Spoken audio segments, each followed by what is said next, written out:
उत्प्रेरक IAS audio revision and practice session. Topic संघात्मक व एकात्मक शासन प्रणाली। संघात्मक व एकात्मक शासन प्रणाली के मध्य वर्गीकरण का मुख्य आधार क्या है? आंसर, केंद्र व राज्य के मध्य शक्ति का पृथक्करण। द्वैध संप्रभुता का सिद्धांत किस शासन प्रणाली में लागू होता है? आंसर, संघात्मक शासन प्रणाली में। किस प्रकार की शासन प्रणाली में प्रांतीय सरकार संघीय सरकार के अधीन होकर कार्य करती है? आंसर, एकात्मक शासन व्यवस्था में। किस प्रकार की शासन व्यवस्था में शासन की समस्त शक्तियां केंद्र सरकार में निहित होती हैं? आंसर, एकात्मक शासन प्रणाली में। संघात्मक शासन व्यवस्था में संघीय व प्रांतीय सरकार के मध्य शक्तियों के पृथक्करण का आधार क्या है? आंसर, संघ सूची व राज्य सूची विषय। लिखित व कठोर संविधान किस शासन प्रणाली की विशेषता है? आंसर, संघात्मक शासन प्रणाली। संघात्मक शासन प्रणाली में किसकी सर्वोच्चता का सिद्धांत लागू होता है? आंसर, संविधान की सर्वोच्चता का।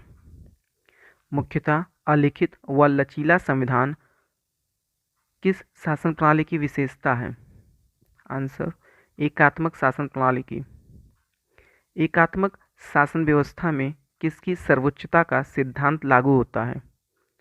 आंसर, संसद की सर्वोच्चता।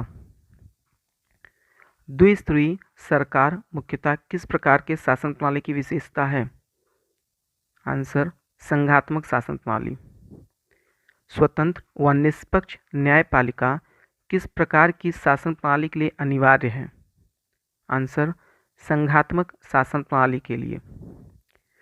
दोहरी प्रणाली का प्रावधान किस शासन व्यवस्था की विशेषता है? आंसर, संघात्मक शासन व्यवस्था। किस प्रकार की संविधान का निर्माण नियोजित व क्रमबद्ध तरीके से होता है?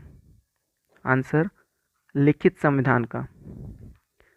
कौन सा संविधान विकसित संविधान होता है जिसमें राजनीतिक परंपराएं ही संविधान का रूप ले लेती हैं? आंसर, अलिखित संविधान। संविधान सभा किस प्रकार के संविधान की विशेषता है?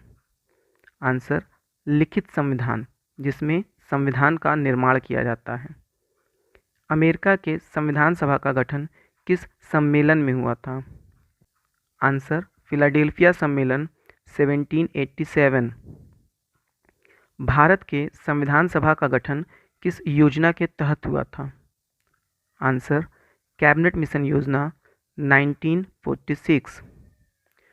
दुनिया का पहला लिखित संविधान कहाँ का है? आंसर, अमेरिका का।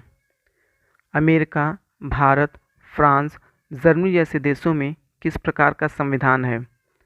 आंसर, लिखित संविधान। अमेरिका कब आज़ाद हुआ और इसका संविधान कब बना? आंसर, 4 जुलाई 1776 को आज़ाद हुआ और 1789 में इसका संविधान बना। लिखित संविधान व अलिखित संविधान में किसका अंतर होता है? आंसर, लिखित व अलिखित संविधान में मात्रा का अंतर होता है, न कि प्रकार का।